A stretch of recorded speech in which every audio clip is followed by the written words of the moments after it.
ప్రజలందరూ ఒక విషయం గమనించాలి. తెలుగుదేశం పార్టీ అధికారంలోకి వచ్చిన తర్వాతనే కులం మతం ప్రాంతాల అతీతంగా ప్రజలందరూ హాయిగా చల్లగా ఉండాలనే అద్భుతమైన పరిపాలన అందిస్తున్నాం. 2014 తర్వాత రొట్టెల పండుగ అనేది తెలుగుదేశం పార్టీ అధికారంలో ఉన్నప్పుడే అద్భుతంగా జరిగేది. ఆనాడు నారాయణ గారు మంత్రిగా ఉన్నప్పుడు కూడా నిధులు కేటాయించారు. ఈ కార్యక్రమం జయప్రదం చేశాక అనేక పనులు చేశాం. ఈసారి కూడా ఎన్ని ఆర్థిక ఇబ్బందులున్నా 10 కోట్ల పైన మనం ఈ కార్యక్రమం కోసం రాష్ట్ర ప్రభుత్వం ఖర్చు పెడతాం జరిగింది. సో తెలుగుదేశం కానివ్వండి, కూటమి ప్రభుత్వం ఆలోచన ఒకటే, తెలుగోళ్ళు ఎక్కడున్నా హాయిగా చల్లగా ఉండాలి, దేవుడు వాళ్ళకి ఆరోగ్యంగా చూసుకోవాలనే లక్ష్యంతో అందరం ప్రార్థిస్తూ ఉంటాం.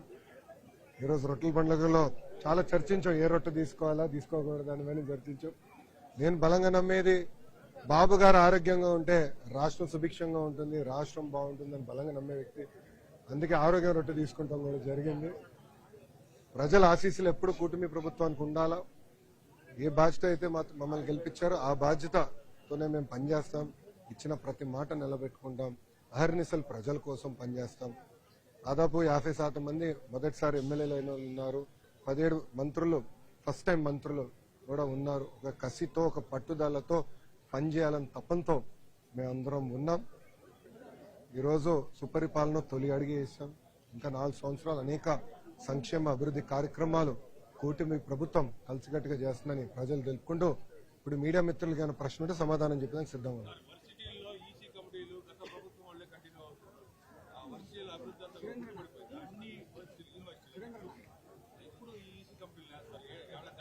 ఇప్పుడు వైస్ ఛాన్సలర్స్ దాదాపు మెజారిటీ నియమించాం. మీరు చూస్తే ఎప్పుడు లేని విధంగా ఐఐటీలు, ఎన్ఐటీలు one of the best vice chancellors మన యూనివర్సిటీకి తీసుకొస్తాం జరిగింది. మిగతా కొన్ని ఏంటంటే కేంద్రంలో ఉన్న ఏదైతే యూజీసీ వాళ్ళు వచ్చి వాళ్ళకి మాకు చర్చలు జరుగుతున్నాయి. సరైన వైస్ ఛాన్సలర్ నియమించాల్సిన అవసరం ఉంది. తద్వారా ఈసీలు కూడా మేము మార్చుతాం, దాంట్లో ఎలాంటి సందేహం లేదు.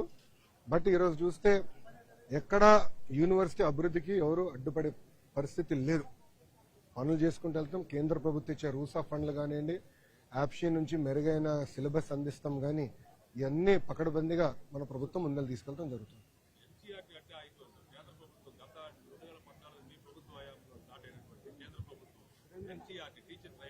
అది వరకు జరుగుతుంది. ఎన్సీఆర్టీ తెలుసన్నా, గత 5 సంవత్సరాలు ఆ ప్రభుత్వం పట్టించుకోలేదు కనుక బాధ్యత మా పైన పడింది. అది సోమిరెడ్డి చంద్రమోహన్ రెడ్డి గారు స్వయంగా ఆ విషయంలో నన్ను ఫాలోఅప్ చేశారు. ఆయన పర్సనల్ గా తీసుకుని ఇది పూర్తి చేయాలరా అని చెప్పారు. ఆనాడు వెంకయ్యనాయుడు గారు తీసుకొచ్చినది ఎన్సీఆర్టీ. తప్పనిసరిగా we will complete that work.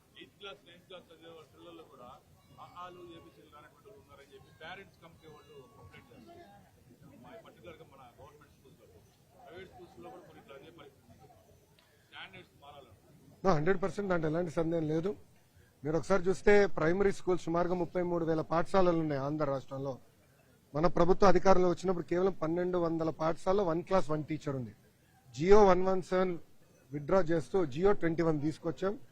తద్వారా 9,600 పాఠశాల ప్రైమరీ స్కూల్స్ లో 1 క్లాస్ 1 టీచర్ అందజేస్తున్నాం.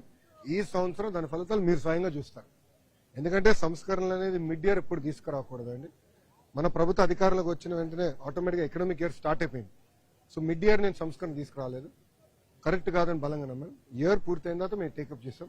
10th క్లాస్ పరీక్షలు కానీ, ఇంటర్ క్లాస్ పరీక్షలు కానీ మీరు చూస్తే ఈసారి మన పిల్లలు బాగా చేశారు. ముందు మీరు చూస్తారు కదా, అద్భుతమైన ఫలితాలు సాధిస్తారు ప్రభుత్వ పాఠశాల చదువుకున్న పిల్లలు. అంతేనా సార్? ఇప్పుడు నేను బలంగా నమ్మేది ఏంటంటే, విద్యలో తల్లిదండ్రుల బాధ్యత ఉంటుంది, ఉపాధ్యాయుల బాధ్యత, పిల్లలు ఉంటారు.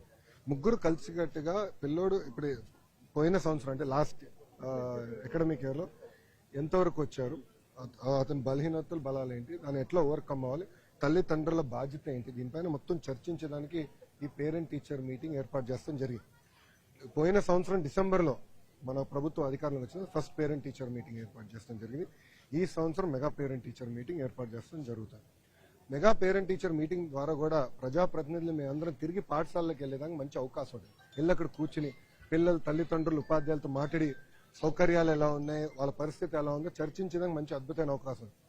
దానివల్ల అద్భుతమైన ఫలితాలు వస్తాయి. ఒక ఉదాహరణ ఇస్తాం. పోయిన డిసెంబర్ నాటికి చంద్రబాబు నాయుడు గారికి బాపట్లలో ప్రభుత్వ పాఠశాలకు తీసుకెళ్ళా. రోజు పిల్లలు తింటున్న భోజనమే ముఖ్యమంత్రి గారు పెట్టాం. పిల్లలు ఎక్కడ కూర్చుని తింటారో అక్కడనే ముఖ్యమంత్రి గారిని కూర్చుని అక్కడనే ఆయన భోజనం చేశారు. భోజనం చేసిన తిరిగి 30 నిమిషాలు హెలికాప్టర్లో ఆయనతో నేను ప్రయాణించాను. ఎందుకంటే అదే రోజు నేను వైజాగ్ వెళ్ళాలి. సార్ రిక్వెస్ట్ చేస్తే రమ్మన్నారు.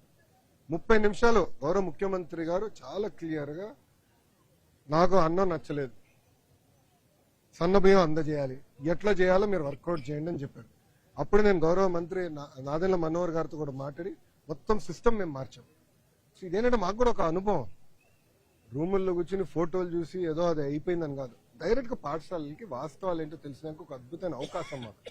సో ఒక పక్కన ప్రజాప్రతినిధులు అంటే మొత్తం సిస్టమ్, ఇంకో పక్కన ఉపాధ్యాయులు, ఒక పక్కన తల్లిదండ్రులు, పిల్లలు అందరు కలిసికట్టుగా వచ్చి మన ప్రభుత్వ పాఠశాలని ఎట్లా బలోపేతం చేయాలి, విద్యను ఎట్లా బలోపేతం చేయాలి దానిపైన కూడా అద్భుతంగా చర్చించడానికి అవకాశం ఉంటుంది. ప్రత్యేకంగా ఈ మెగా పీటీఎం తల్లికి వందనం పైన పెట్టాం. తల్లికి వందనం అంటే మీరు సంక్షేమ కార్యక్రమం అనుకుంటారు, అది కాదు. మా ఆలోచన ఏంటంటే తల్లి రుణం మేము తీర్చుకోవాలి, తల్లిని గౌరవించాలి. ఎందుకంటే తల్లి లేకపోతే మనం అందరం ఎవరు లేవు. నేను ఈరోజు ఈ స్థాయిలో ఉన్నాను, ఇక్కడ నిలబడగలుగుతాను, దానికి కారణం మా తల్లి. నా తల్లి నన్ను పెంచిన విధానం. సో తల్లిని గౌరవించాలి అనే థీమాటిక్ మీద తప్పనిసరి ఈ మెగా పీటీఎం ఆర్గనైజ్ చేస్తాం జరుగుతుంది. పిల్లలు తల్లిని ఎట్లా గౌరవించబోతున్నారు మీరే స్వయంగా 10th చూస్తారు.